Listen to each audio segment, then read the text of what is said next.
இது தாவீதின் சங்கீதம். இந்த முதல் 2 வசனம் நமக்கு நல்லா தெரியும், ஏன்னா அது ஃபேமஸான வசனம்.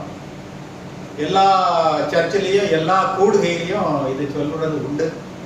அதனால ஆனா இந்த 2 வசனத்திலையும் பாத்தீங்கன்னா சங்கீதக்காரன் வந்து எப்படி ஆண்டவரை ஸ்தோத்தரிப்பது என்று சொல்லி அழகாக சொல்வதை நீங்கள் பார்க்கலாம்.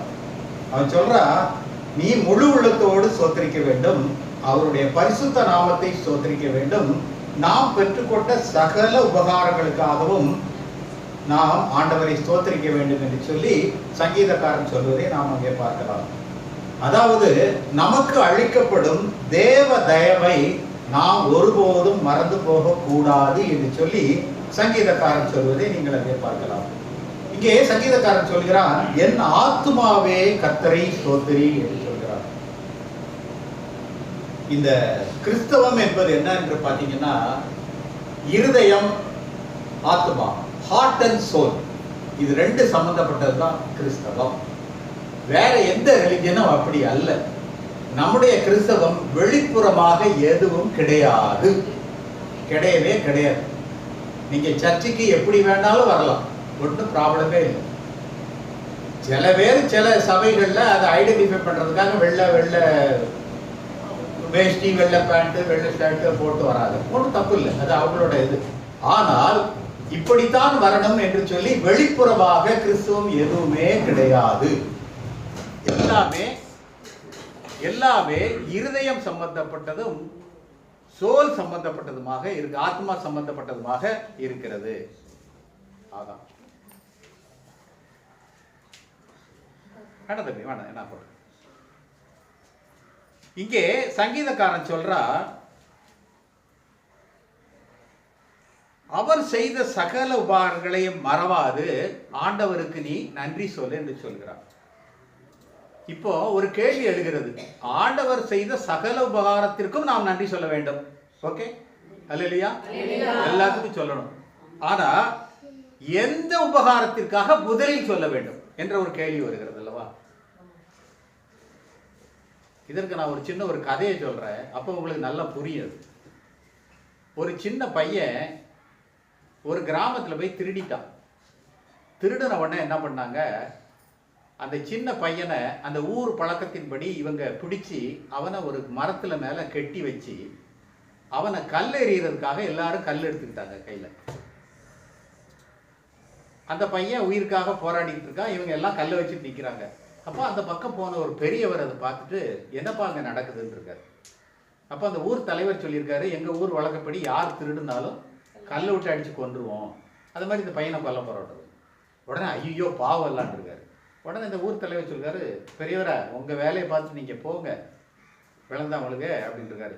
இல்லை நீங்கள் அவனை விடுதலை பண்ணுங்க. அப்போ அவனை விடுதலை பண்ண நாங்கள் தயார், ஆனால் அதற்கு பதிலாக நீ வந்து உயிரை கொடுக்கணும். சரி நான் கொடுக்குறேன் அப்படின்னு சொன்ன உடனே அந்த பையனை விட்டுட்டு இந்த பெரியவரை கட்டிட்டான். பெரியவரை கட்டின உடனே அவன் போகும்போது என்ன பண்ணியிருக்கான், அவன்கிட்ட தம்பி இந்தாப்பா என்கிட்ட ஒரு 50,000 ரூபா இருக்குது வச்சுக்கோ நீ அப்படின்னு சொல்லி அவன்கிட்ட ஒரு 50,000 ரூபா கொடுத்துருக்காரு பெரியவர். அவன் அந்த பணத்தையும் வாங்கிட்டு போயிட்டான். போயிட்டு சாயங்காலம் திரும்பி வந்தான். திரும்பி வந்து பார்த்தா இந்த பெரியவர் உயிருக்காக போராடிட்டு இருக்காரு, எல்லாரும் கல்லை விட்டு அடிச்சிட்டாங்க.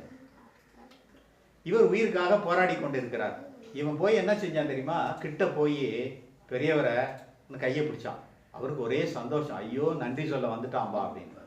கிட்ட போய் கையை பிடிச்சி, நீங்கள் எனக்கு பணம் கொடுத்தீங்க பார்த்தீங்களா, அதற்கு நன்றி அப்படின்னு சொல்லிட்டு அவன் போயிட்டான். எதுக்காக நன்றி சொன்னா, பணம் கொடுத்ததுக்கு. இவன் உயிரை காப்பாற்றி அவர் உயிரை அவர் பலியிட கொடுத்ததுக்கு நம்ம அவன் நன்றி சொல்லலை. புரியுதா? இப்போ நம்முடைய கிறிஸ்தவ வாழ்க்கையும் நிறைய பேரோட கிறிஸ்தவ வாழ்க்கையும் இப்படிதான் இருக்கு.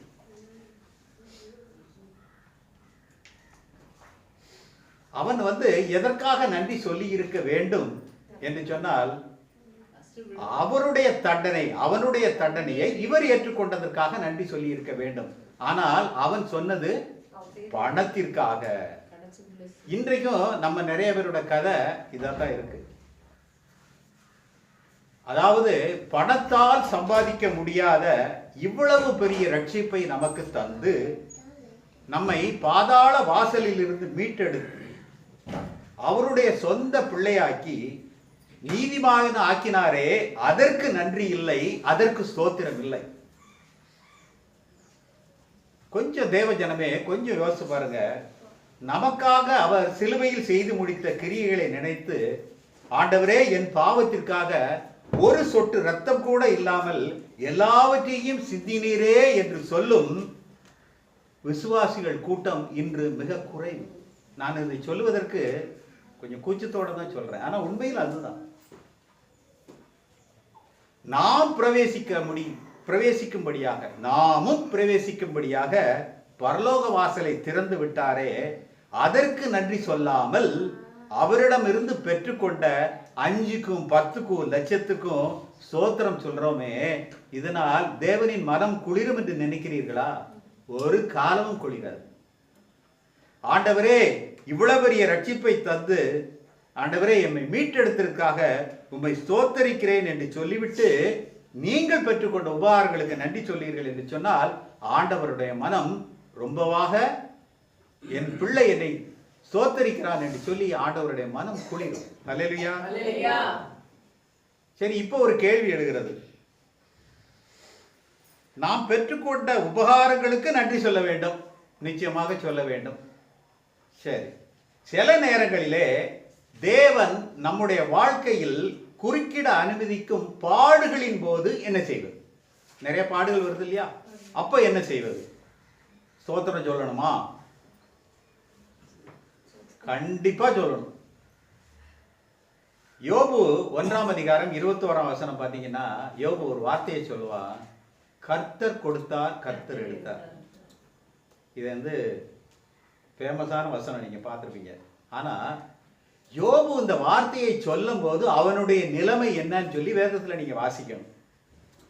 எப்ப சொன்னான் அவன்?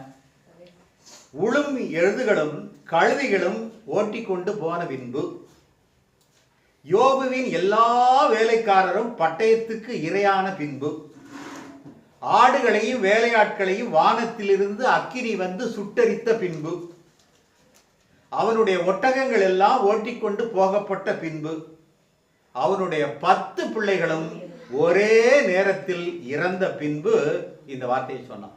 ஹல்லேலூயா.